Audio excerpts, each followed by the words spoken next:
Bien, hermanos.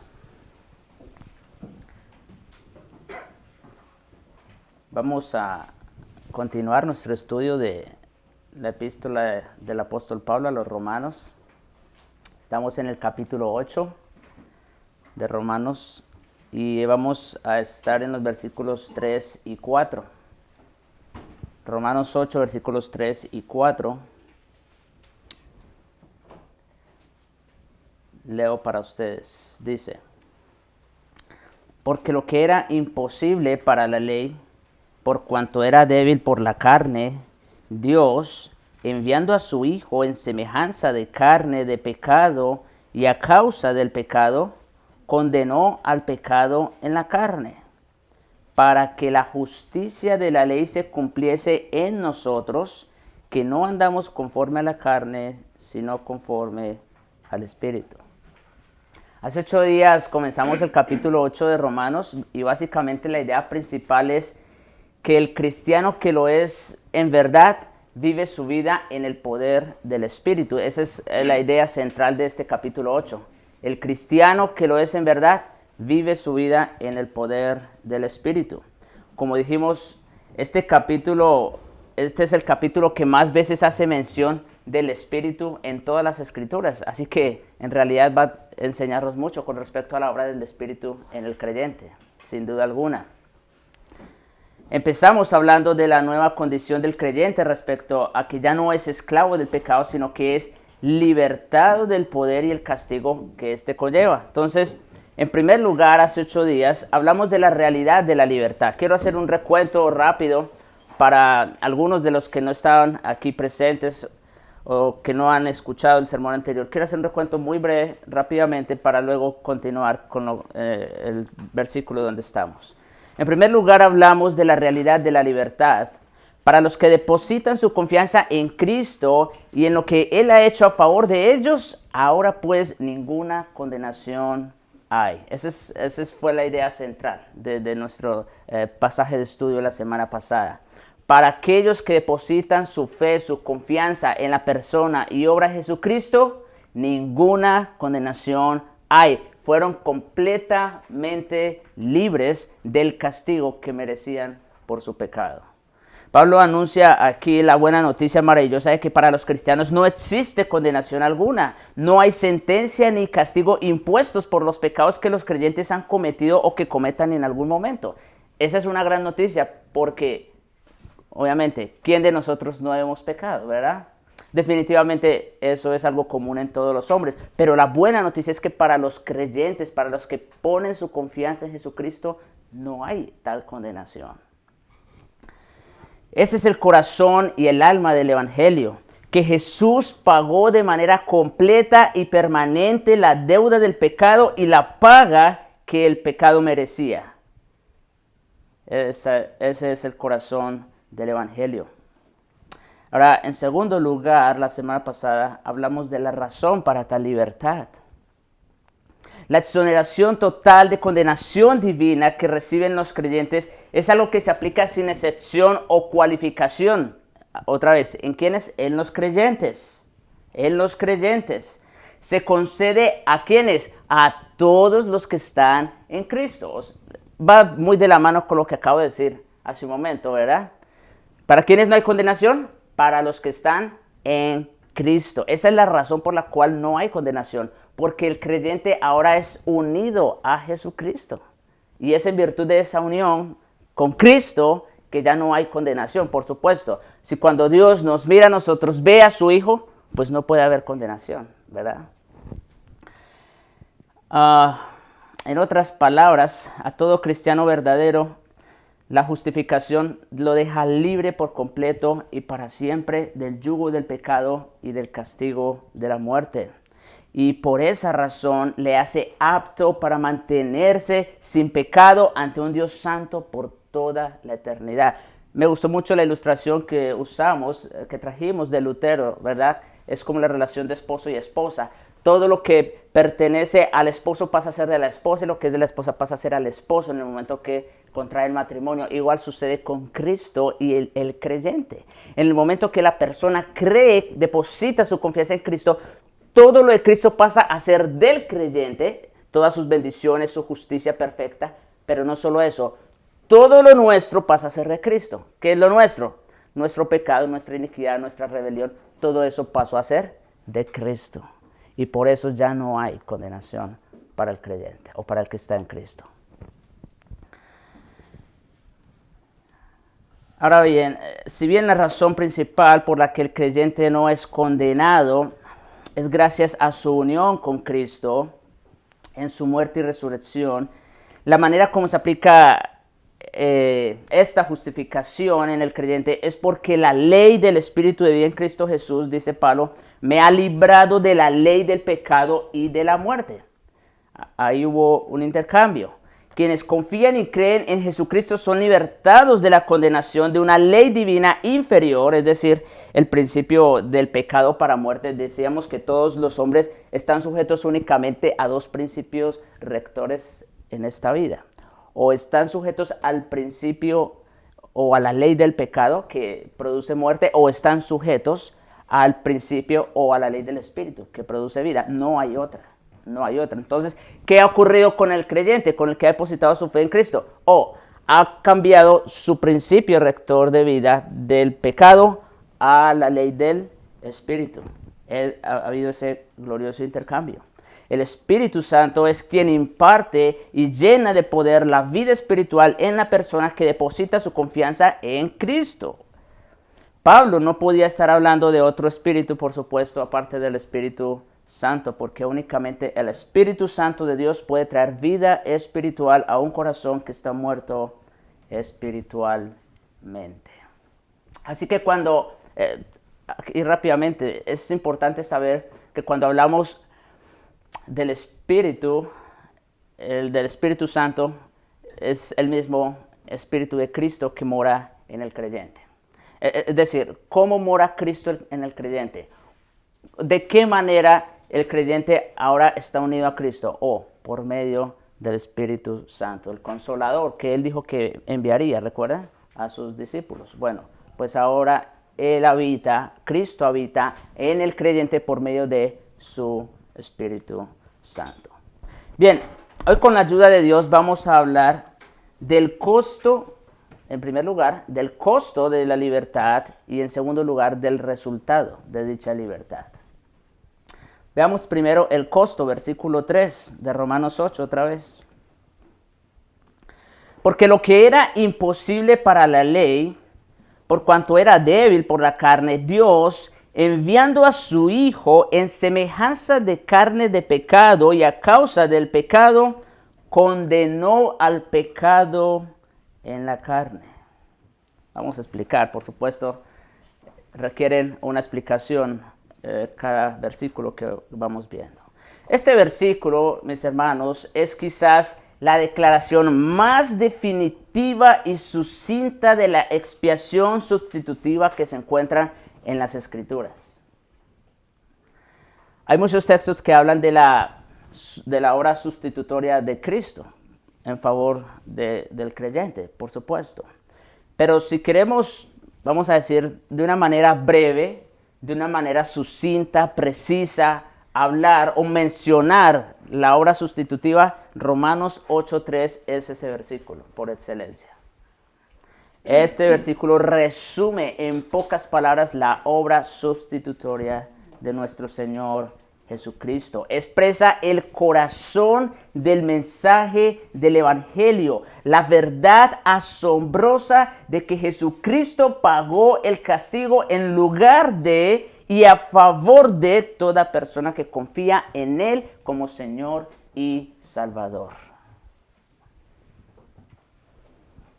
Al igual que el versículo anterior, la conjunción porque con la que empieza el versículo 3 tiene un sentido de causalidad y ofrece una explicación a lo que se acaba de afirmar previamente. Los creyentes son libertados de la ley del pecado y de la muerte y son vivificados por la ley del Espíritu de vida. ¿A causa de qué? A causa de lo que Jesucristo ya hizo por ellos. Es decir, el Espíritu Santo no puede hacer nada a favor de nadie por quien Cristo no haya pagado el precio. Esto es sumamente importante. Esta es una doctrina cardinal en la fe reformada. El Espíritu Santo no tiene poder ni autoridad de operar en una persona por quien Cristo no murió. Esa es la idea aquí. En otras palabras, el Espíritu Santo va a obrar, va a operar, va a transformar y va a gobernar en las personas a favor de quienes Cristo murió. Esa es la base de la obra del Espíritu. La obra de Cristo. La obra de Cristo. La ley puede provocar pecado en los hombres y condenarlos por fe, pero no puede salvarlos de su castigo. Ahora, vamos a hablar rápidamente de la ley porque el texto nos lo plantea así. Dice, porque lo que era imposible para la ley. ¿Qué era imposible para la ley? Bueno, pues precisamente la salvación de las personas. Eso era imposible para la ley, por cuanto, dice el texto, era débil por la carne. Ok, entonces la ley lo único que puede hacer es provocar pecado en los hombres y condenarlos por ese pecado. Ya sabemos cómo los provoca, ¿no? Eso lo hemos visto en otros textos atrás. Porque todos, también Pablo explica en Gálatas, porque todos los que dependen de las obras de la ley, es decir, para salvación, ¿qué dice? En Gálatas 3:10 todos los que dependen de las obras de la ley están bajo maldición. Esto solo es un resumen de lo que ya hemos dicho en otras ocasiones. Están bajo maldición, pues escrito está, maldito todo aquel que no permaneciere en todas las cosas escritas en el libro de la ley para hacerlas. Pregunta, ¿quién jamás ha permanecido en todas las cosas escritas en la ley? Pues, por lo tanto, la ley no puede salvar, ¿se dan cuenta? Esa es la razón por la que la ley no salva, porque no hay una sola persona que haya guardado toda la ley perfectamente. Más adelante, en ese mismo capítulo, en Gálatas 3:21, dice, luego la ley es contraria a las promesas de Dios en ninguna manera, porque si la ley dada pudiera vivificar, la justicia verdaderamente fuera por la ley. Ya sabemos que ese no fue el propósito de la ley. La ley todo lo que puede hacer es que enseñar nuestro pecado, provocar más pecado por causa de la debilidad de nuestra carne y como resultado, ¿qué hace? Pues condenar. Es todo lo que puede hacer. La santa ley de Dios únicamente puede establecer las normas de su justicia y mostrar a los hombres su incapacidad absoluta de cumplirla. Ese es el propósito de la ley. Pablo ya ha explicado que el mismo mandamiento, eso lo vimos también hace como 2 o 3 domingos atrás, el mismo mandamiento que era para vida, si hubiera sido obedecido, a mí me resultó para muerte. ¿Y por qué? Pues porque nadie lo puede guardar. A mí me resultó para muerte. Todos debemos identificarnos con Pablo en esto también. Y yo sin ley vivía en un tiempo, pero venido el mandamiento del pecado, ¿qué? Revivió. Ven otra vez que el pecado, tomando ocasión por el mandamiento que hice, provoca en mí más pecado, ¿verdad? El pecado revivió y yo morí.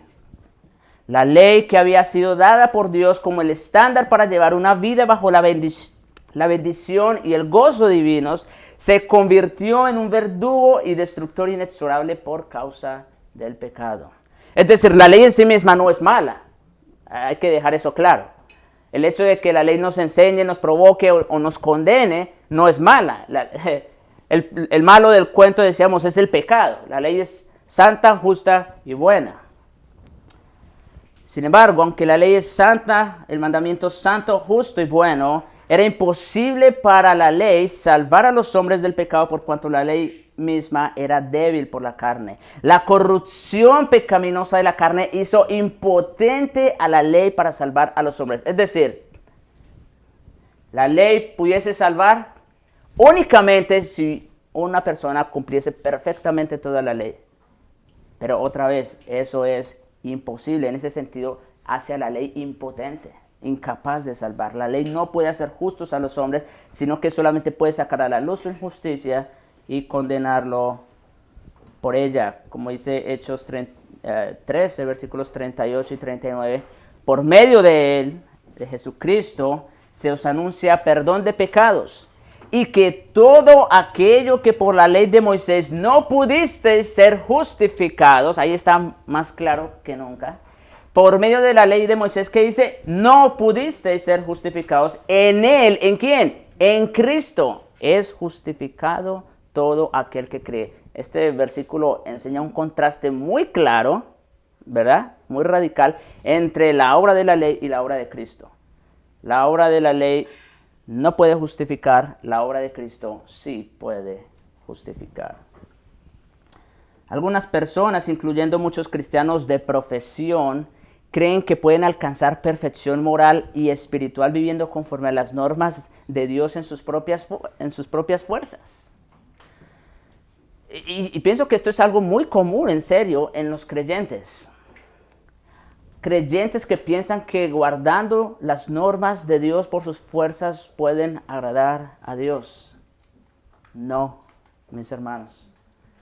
No podemos alcanzar el favor de Dios guardando las normas, porque ninguno puede guardarlas a la perfección. Mire cómo dice Santiago 2:10. Cualquiera que guarde toda la ley, pero ofendiere en un solo punto, ¿qué dice? Se hace culpable de todos. Pregunta, ¿quién puede alcanzar el favor de Dios a través del cumplimiento de la ley? Ya todos la quebrantamos. Somos dignos de condenación porque ofendimos la ley, incumplimos la ley. Así hubiésemos guardado toda, pero si infringimos uno solo, nos hacemos culpables de todos. En otras palabras, hasta un solo pecado, sin importar cuán pequeño o cuándo se haya cometido, es suficiente para descalificar a una persona que quiere entrar al cielo por cumplir la ley. Es decir, hipotéticamente hablando, que nace un niño, crece y en toda su vida no ha cometido un pecado.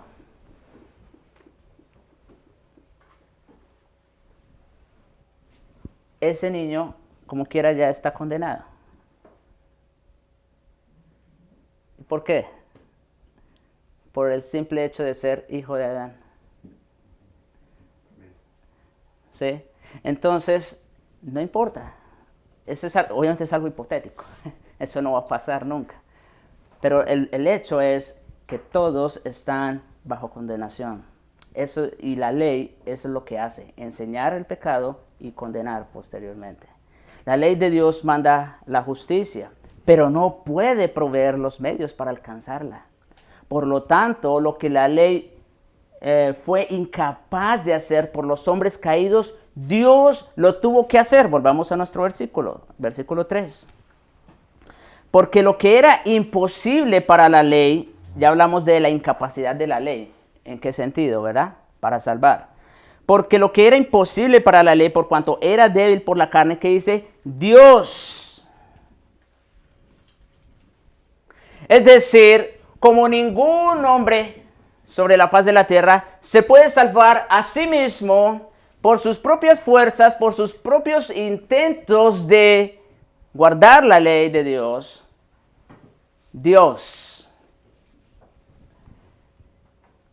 tuvo que proveer solución a ese problema en el que nosotros nos metimos. Es decir, desde el principio, en Adán todos caímos y nos metimos en un serio problema del cual por nuestros propios medios no podíamos jamás salir. Y Dios fue el único que podía proveer un camino. De hecho, Dios lo hizo en el principio con Adán, ¿no es cierto? Ellos trataron de cubrir sus cuerpos con hojas de higuera, una representación gráfica de las obras. ¿Sí? Esa es una muy buena ilustración de lo que son las obras para Dios. Nuestras mejores obras delante de Dios son como esas hojas higueras que se hicieron Adán y Eva en el Edén cuando cayeron. ¿Para qué sirvieron esas hojas? Para nada. Dios tuvo que hacer un sacrificio un sacrificio para vestirlos correctamente, para vestirlos con pieles de animal. Es exactamente lo mismo que tenemos aquí en Romanos 8:3. La ley manda la justicia, pero no puede proveer los medios para alcanzarla. Por lo tanto, lo que la ley fue incapaz de hacer por los hombres, Dios mismo lo hizo. Dios lo hizo. La ley puede condenar al pecador, pero únicamente Dios puede condenar y destruir al pecado. Y eso es lo que Él ha hecho a favor de quienes confían en su Hijo, quien vino a este mundo. Dios, como dice el versículo 3, enviando a su Hijo en semejanza de carne de pecado y a causa del pecado que hice, condenó, ¿qué cosa? Al pecado, no al pecador. ¿Se dan cuenta? Claro, esto por supuesto no quita la verdad de que Dios está irado contra el impío. Eso es un hecho, eso ya está, eso ya es un hecho. Pero en Cristo, ¿qué es condenado? Ya no es condenado el pecador, es condenado el pecado, a fin de que el pecador sea salvo. Esa es la diferencia. Dice, condenó al pecado en la carne. Algunas traducciones dicen en semejanza de carne de pecado y a causa del pecado como una ofrenda. Hablan de ese sacrificio como una ofrenda. Jesús dijo, yo soy el pan vivo que descendió del cielo.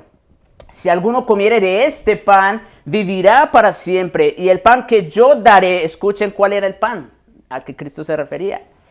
El pan que yo daré es mi carne, la cual yo daré por la vida del mundo. ¿Y por qué habla de su carne? Otra vez, porque ahí fue en su carne, en la carne, en el cuerpo de Cristo, fue donde fue condenado nuestro pecado. En su encarnación, Jesús fue un hombre completo, plenamente encarnado, pero Él se encontraba únicamente en semejanza de carne, eso es importante, revestido con la apariencia externa de carne de pecado. Jesús fue tentado en todo según nuestra semejanza, dice Hebreos 4:15, pero sin pecado. Por eso, otra vez, Jesús fue verdadero hombre, sí,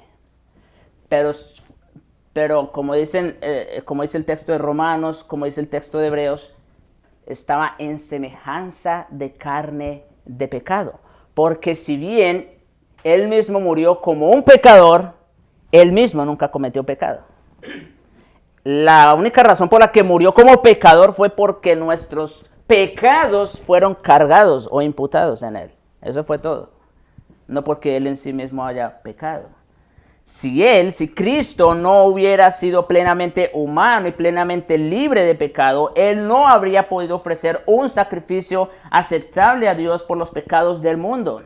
Si Jesús no hubiera sido Él mismo completamente libre de pecado, Él no solamente no habría sido incapaz de hacer un sacrificio por la humanidad caída, sino que habría necesitado que se hiciera un sacrificio a favor de Él.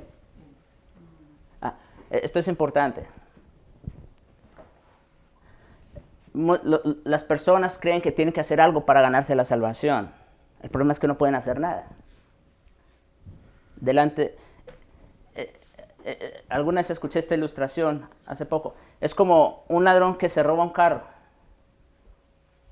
Eso es una maldad muy grande, por supuesto.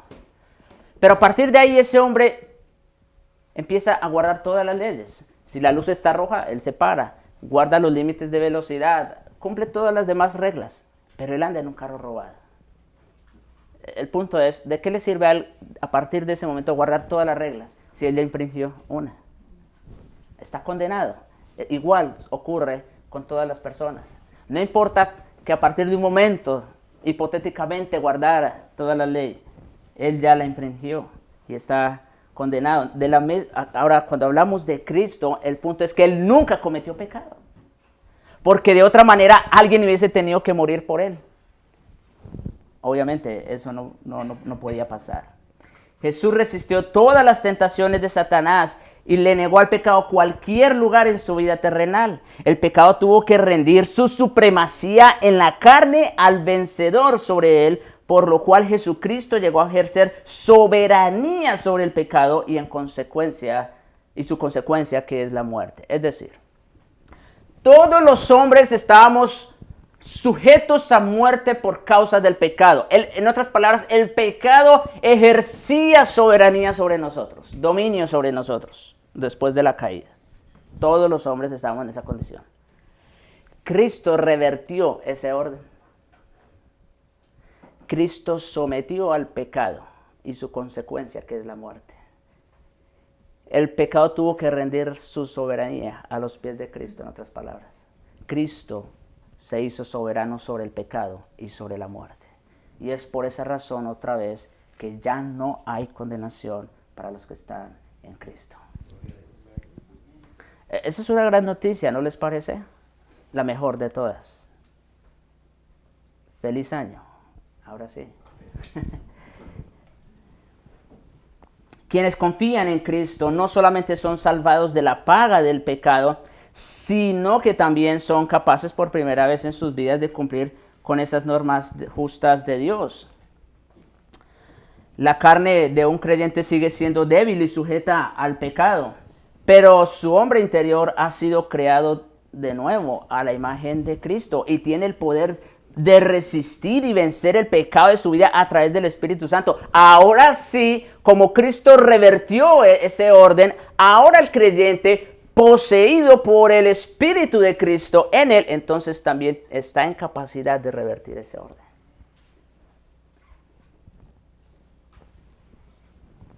Ningún cristiano será perfecto durante su vida terrenal. Escuchen.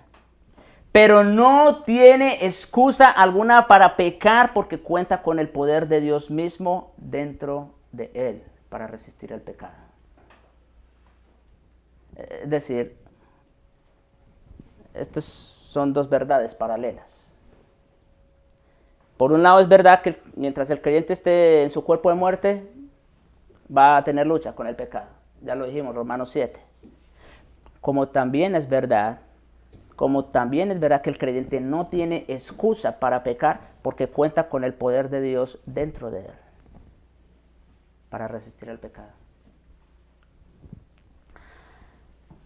Noten cómo dice Juan en su primera carta, capítulo 4, versículo 4, porque mayor es el que está en vosotros.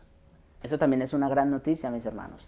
Mayor es el que está en vosotros. ¿Quién? El Espíritu Santo, el Espíritu de Cristo, que el que está en el mundo, es decir, Satanás. Por lo tanto, ¿quién debería vencer ahí? ¿El Espíritu Santo o el Espíritu de Satanás? ¿No es cierto?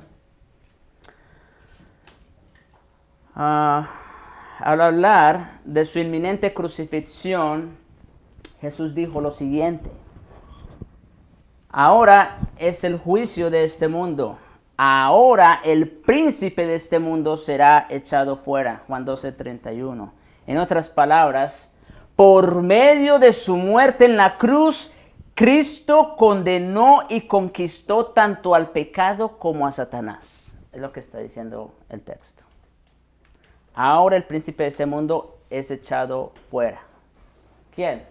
Satanás. Él es el príncipe de este mundo, lo dice Efesios 2.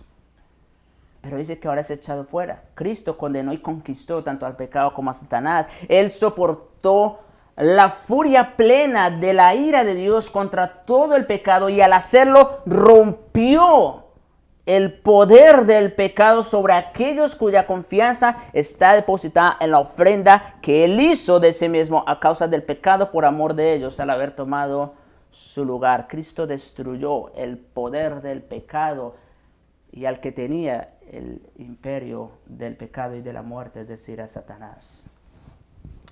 Por medio de su confianza en Jesucristo, quienes eran anteriormente hijos del diablo se convierten en hijos de Dios. Quienes eran el blanco de la ira de Dios se convierten ahora en receptores de su gracia.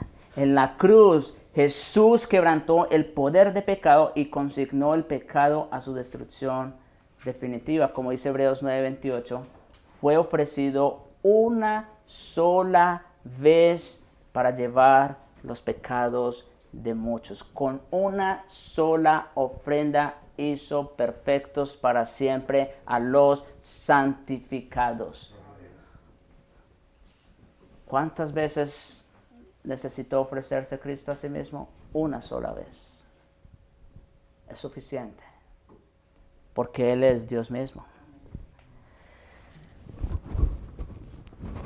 El profeta Isaías predijo con gran fuerza el sacrificio de Cristo. En Isaías 53, solo quiero leer rápidamente y no puedo dejar de leerlo porque este es el texto de plena mención cuando hablamos de la obra expiatoria de Cristo. Rápidamente dice Isaías 53, versículos 4 al 8.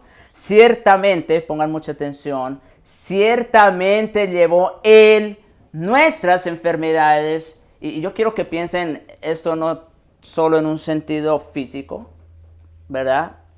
Pero sobre todo espiritualmente. Ciertamente llevó Él nuestras enfermedades, sufrió nuestros dolores. Y nosotros le tuvimos por azotado, por herido de Dios y abatido. Mas el herido fue por nuestras rebeliones, molido por nuestros pecados. El castigo de nuestra paz fue sobre él, y por su llaga fuimos nosotros curados. Todos nosotros nos descarriamos como ovejas, cada cual se apartó por su camino, mas Jehová cargó en él el pecado de todos nosotros. Esa es la obra sustitutoria de Cristo. Jehová cargó en Cristo el pecado de todos nosotros.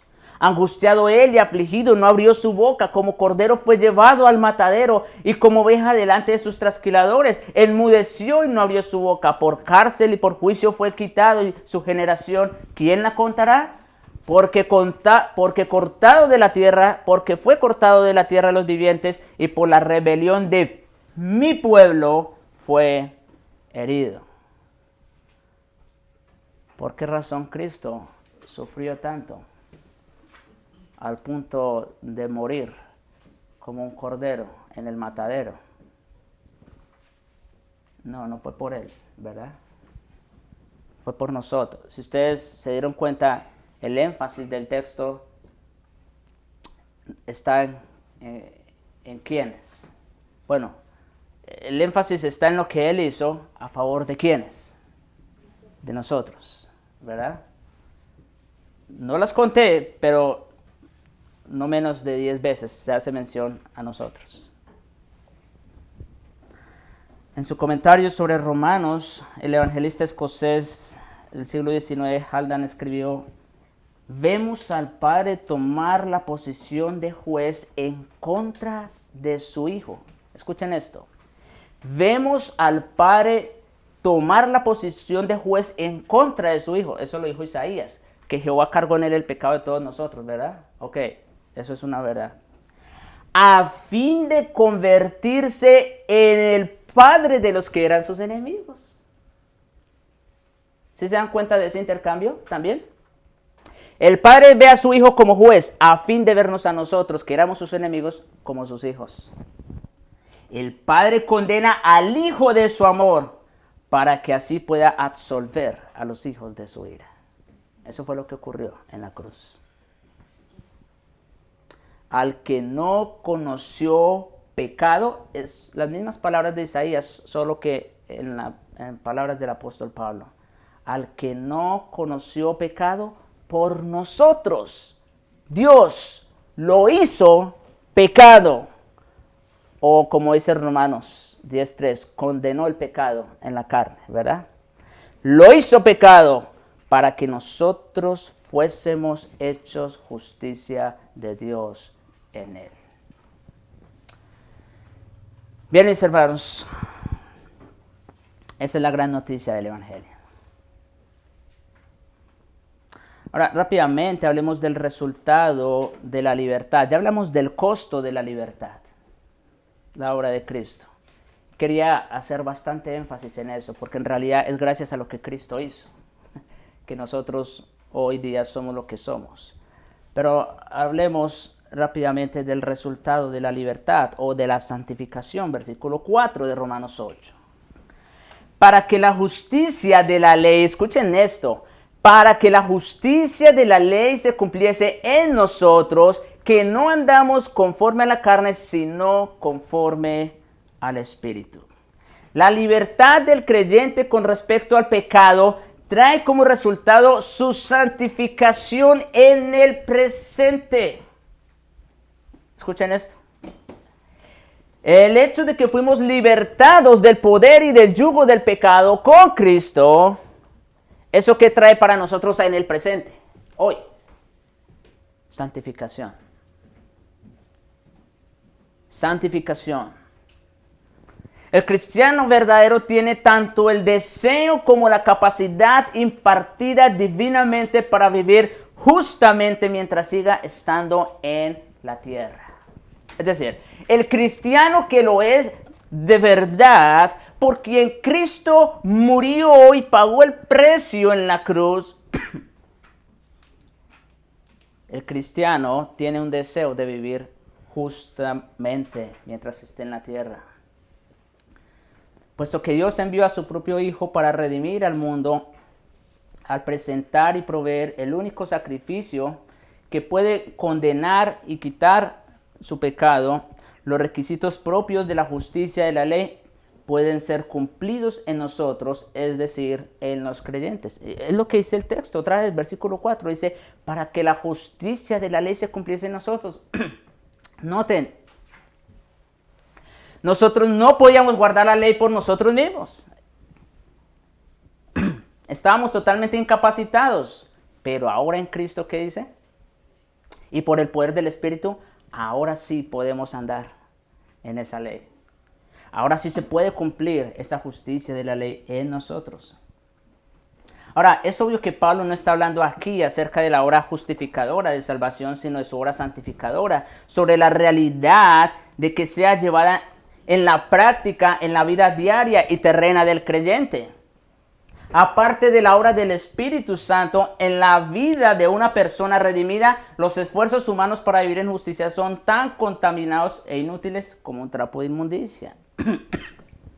Es decir, aún siendo creyentes, no podemos hacer nada para agradar a Dios aparte del Espíritu Santo. Aparte del Espíritu Santo. Otra vez, miren cómo dice el texto.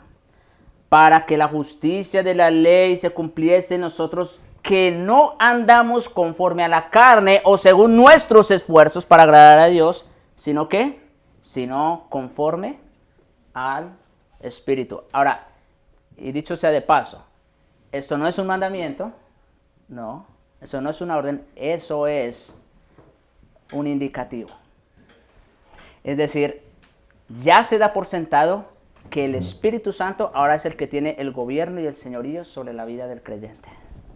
Ya no vive conforme a la carne para agradar a Dios, sino que vive conforme al Espíritu.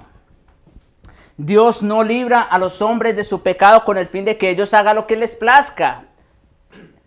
Yo no sé cómo hay personas que se les ocurre respecto a nosotros, los reformados, que se les ocurre pensar de que el hecho de que somos salvos por gracia es una licencia para pecar.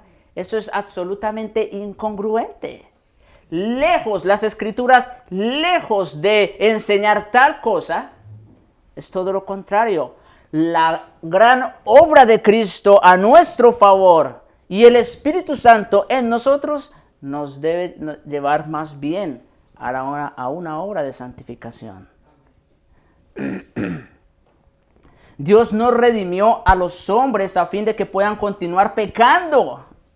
Ese no fue el plan de redención. Ok, voy a mandar a mi hijo a que muera a fin de que ellos puedan seguir viviendo en pecado. No, ese no fue el plan de redención. Y ahorita lo vamos a ver mejor. sino para que puedan empezar a vivir en justicia, para que en ellos se cumpla la justicia de la ley. Como les decía hace un momento, la frase no andamos conforme a la carne, sino conforme al Espíritu no es una amonestación, no, sino la afirmación de un hecho concreto que se aplica a todos los creyentes sin excepción. Otra vez. Y más adelante lo voy a decir.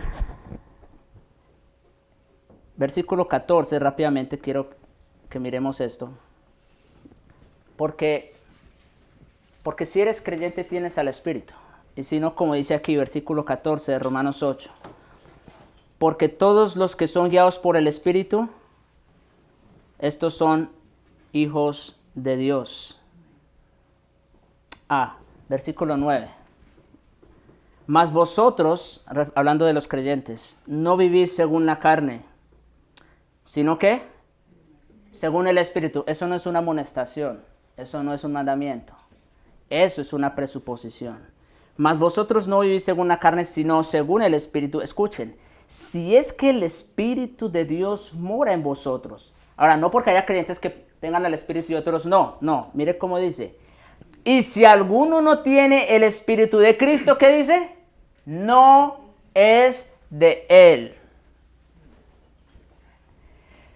Todo creyente verdadero sí o sí tiene al Espíritu de Dios dentro de él. No son excepciones. Todos tienen el Espíritu de Cristo dentro de él. Ahora, por supuesto, eso se debe reflejar en una vida de justicia y de santidad, como estamos viendo, ¿no? Por eso, como dice ahí, y si no tienes el Espíritu, ¿qué quiere decir? Pues que no eres de él. Ese es el énfasis de este capítulo 8, otra vez, mis hermanos. Vivir nuestra vida en el poder del Espíritu.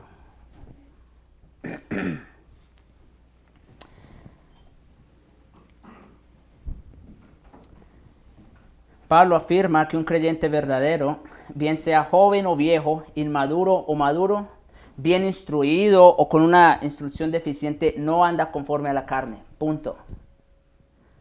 No, aquí esto no depende de que uno es más maduro que otro. No, todos los creyentes ya no viven conforme a la carne. No es ese más su estilo de vida. Con el mismo énfasis categórico, él declara que un creyente verdadero sí anda conforme al Espíritu. No hay excepciones de ninguna clase. No hay excepciones. Y puesto que todo creyente verdadero es habitado por el Espíritu, todo creyente verdadero, yo quiero que escuchen esto con mucha atención, mis hermanos. Puesto que todo creyente verdadero es habitado por el Espíritu Santo de Dios, todo verdadero creyente estará en capacidad de producir el fruto del Espíritu Santo. En mayor o menor grado, eso sí. Pero todos los creyentes, sin excepciones, producirán el fruto del Espíritu. ¿Y por qué? Pues ya está la respuesta. Porque tiene el Espíritu de Dios dentro de él. Jesús dejó muy claro: si vuestra justicia no fuere mayor que la de los escribas y fariseos, no entraréis en el reino de los cielos. Ahora, ¿a qué se está refiriendo el Señor allí? Se está refiriendo, por supuesto, a una justicia mucho más elevada. Los escribas y fariseos solo se fiaban en lo externo, ¿verdad? En las apariencias. La justicia de Cristo viene de adentro, del interior. Es una justicia obrada por el Espíritu Santo en el creyente. Esa es una justicia muchísimo mayor que la de los escribas y fariseos.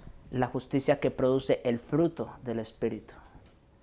Al final de ese primer capítulo del Sermón del Monte, Jesús mandó a los creyentes: sed pues vosotros perfectos, como vuestro Padre que está en los cielos es perfecto. Wow. ¿Y sobre qué base?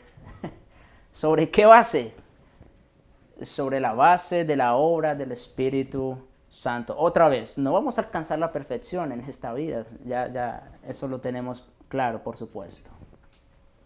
Nada es más precioso para el corazón de Dios que la excelencia moral y espiritual de aquellos quienes ha creado a su propia imagen y semejanza, y nada debería ser más precioso para ellos.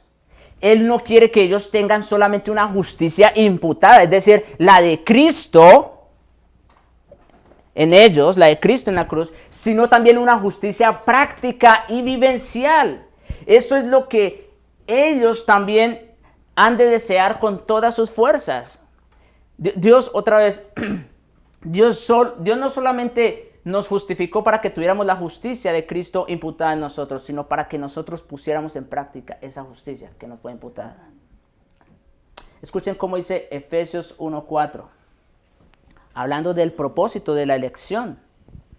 Dice que Dios nos escogió en Él, es decir, en Cristo, antes de la fundación del mundo. ¿Para qué? Para que fuésemos santos y sin mancha delante de Él. ¿Se dan cuenta que el fin de la salvación no es solamente que se nos fue imputada una justicia y ya? No, sino que el creyente ha de vivir en esa justicia, en la práctica. El gran deseo de Dios es que los creyentes vivan en la práctica la justicia perfecta que Él mismo les ha acreditado por gracia cuando son salvos en el poder del Espíritu, para que vivan como sus hijos y nunca más como hijos del mundo y del diablo. Por eso Cristo dice, por sus frutos los conoceréis. El árbol malo no puede dar buen fruto, ni el árbol bueno dar malos frutos. Así de sencillo está. Y así de complicado en la práctica, ¿no? Pero es la verdad. Esa es la verdad. La justicia de la posición asignada por gracia ha de verse reflejada en una justicia práctica diaria. Es decir, si creemos que hemos sido justificados por Cristo, por pura gracia, por medio de la fe, eso ha de verse reflejado en una vida de justicia práctica. Cristo no quiere, escuchen con especial atención, Cristo no quiere una novia que es justa solamente en el sentido de la posición que ahora ocupa por gracia, sino más bien una novia que en realidad es justa, así como Él mismo es justo. Cristo, escuchen, Cristo empezó los preparativos de su boda con su amada iglesia en su primera venida, como señala Pablo, cuando se entregó a sí mismo por ella, habiéndola purificado en el lavamiento del agua por la palabra. Cristo empezó los preparativos de su boda, ¿cuándo? En su primera venida, con su sacrificio, con su ofrenda. Allí empezó. Escuchen, pero sigue preparando a su novia. Versículo 27 de Efesios 5. A fin de presentársela a sí mismo una iglesia gloriosa, que no tuviese mancha ni arruga, ni cosa semejante, sino que fuese santa y sin mancha. Ese es el propósito de la justificación. Sí, es verdad, cuando Cristo nos amó y entregó su vida por nosotros, éramos los más dignos de conmiseración, estábamos condenados. Pero Cristo no murió para que siguiésemos en ese estado y en esa condición. Cristo murió a fin de presentarse a sí mismo una esposa perfecta, sin mancha ni arruga, ni cosa semejante. Y es lo que Cristo sigue haciendo en la vida de todos aquellos que son creyentes. Sigue preparándonos con miras a ese día en que va a ser la boda del Cordero. Y es por medio de su Espíritu que mora en el interior del creyente que Él da ese deseo, así como la voluntad de ser santos como Él es santo. Sí, mis hermanos, esto es algo sumamente hermoso. Cristo nos sigue preparando para esa boda. Y Él mismo se encarga, por medio de su Espíritu, de poner el querer como el hacer en nosotros. El propósito del Evangelio no es hacer felices a los hombres, como algunos sugieren. Claro, ese es un resultado inevitable. Definitivamente. La felicidad únicamente puede estar ligada a nuestra unión con Cristo. Pero escuchen, el propósito del Evangelio no es hacer felices a los hombres, sino hacerlos santos. Como lo aclaran las bienaventuranzas precisamente. La felicidad genuina viene a los que pertenecen a Cristo y son obedientes a su voluntad. Pedro amonesta a los creyentes, como aquel que os llamó es santo, sed también vosotros santos en toda vuestra manera de vivir. Porque escrito está, sed santos, porque yo soy santo. Acuérdense, todo en el momento que Cristo se une al creyente, todo lo de Cristo pasa a ser nuestro. Y una de las cosas más sobresalientes que pasan a ser nuestras es precisamente su santidad. La justicia práctica nos guía como creyentes, como dice Pablo en Tito 2:12, a que renunciando a la impiedad y a los deseos mundanos, vivamos en este siglo sobria, justa y piadosamente. A eso nos debe llevar nuestra unión con Cristo, mis hermanos. A renunciar al pecado, a los deseos mundanos y a vivir en este mundo sobria, justa y piadosamente. Ese es el fruto del Espíritu en el creyente. Cuando un pecador sale del tribunal de Dios tras haber recibido su perdón de pecado en virtud del sacrificio de Cristo, por así decirlo, la obra de Dios en su vida apenas acaba de empezar. Otra vez, el propósito de la venida de Cristo no es únicamente salvarnos. No, ese es el principio. En el momento que una persona cree, ese es el principio de su vida cristiana. Apenas está empezando el camino, pero lo que le queda por correr. A medida que el creyente sale del juzgado, por así decirlo, Dios coloca en sus manos el código de la vida y dice: ahora tienes en tu interior a mi espíritu, cuyo poder te capacitará para cumplir las demandas de mi ley, que de otra forma te sería imposible de cumplir. Como Agustín observó muchos siglos atrás, la gracia fue dada por una razón. Escuchen. La gracia fue dada por una razón, para que la ley pudiera cumplirse en nosotros. Esto es sumamente importante. La gracia fue dada por una razón, no para que sigamos en pecado, no para que vivamos como se nos venga en gana. No, esa no es la razón por la que la gracia fue dada. La gracia fue dada para que la ley pudiera cumplirse en nosotros, que estábamos incapacitados. Ahora sí, tiene sentido todo lo que hemos dicho hasta este momento. El corazón mismo del Evangelio, mis hermanos, es la justicia perfecta de Cristo, imputada en nuestra cuenta por pura gracia, sin duda. Eso nadie lo puede poner en duda. Pero la práctica de dicha justicia en el poder del Espíritu, ese es el propósito del Evangelio. La práctica de dicha justicia. El Hijo fiel de Dios, que es obediente de corazón, puede decir siempre con el salmista: oh, cuánto amo yo tu ley, todo el día es ella mi meditación. Pues que el Señor nos ayude, mis amados hermanos.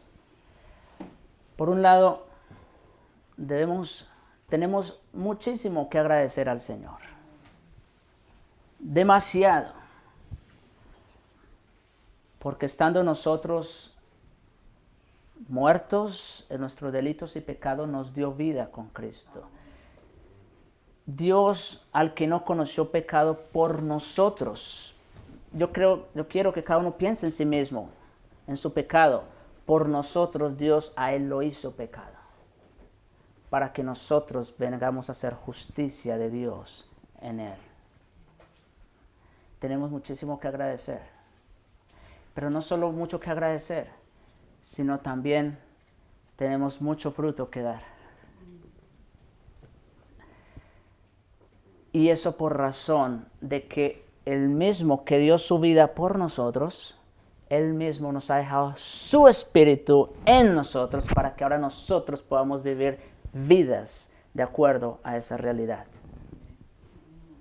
Para que ahora nuestras vidas no solamente tengan una justicia imputada, sino que tengan o que sean realmente justos para el Señor. Ese es el propósito de haber sido justificados.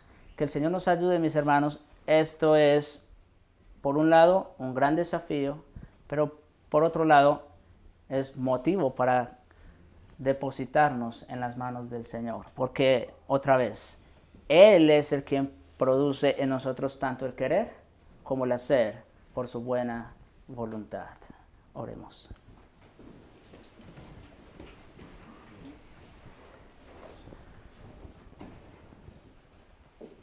Padre nuestro, gracias te damos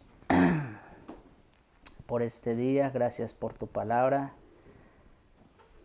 clara como es, toda ella verdad.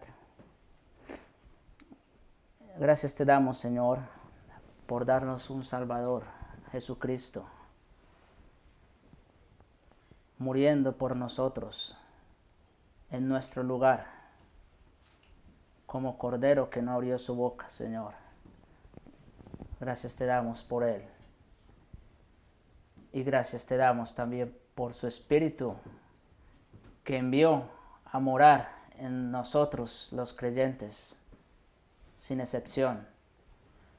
Pues te rogamos, Señor, entonces que nos ayudes a vivir en esa justicia, Señor, que ya nos diste en la justificación. Te rogamos, Señor, ayúdanos a vivir de acuerdo a esa realidad. No en nuestras fuerzas, porque no podemos, sino en el poder de tu Espíritu. Te lo suplicamos, Señor, y ayúdanos, Señor, en todo este año, siempre a depender, Señor, de la obra y la guía de tu Espíritu en nuestras vidas. Porque te lo imploramos en Jesucristo y para su gloria. Amén.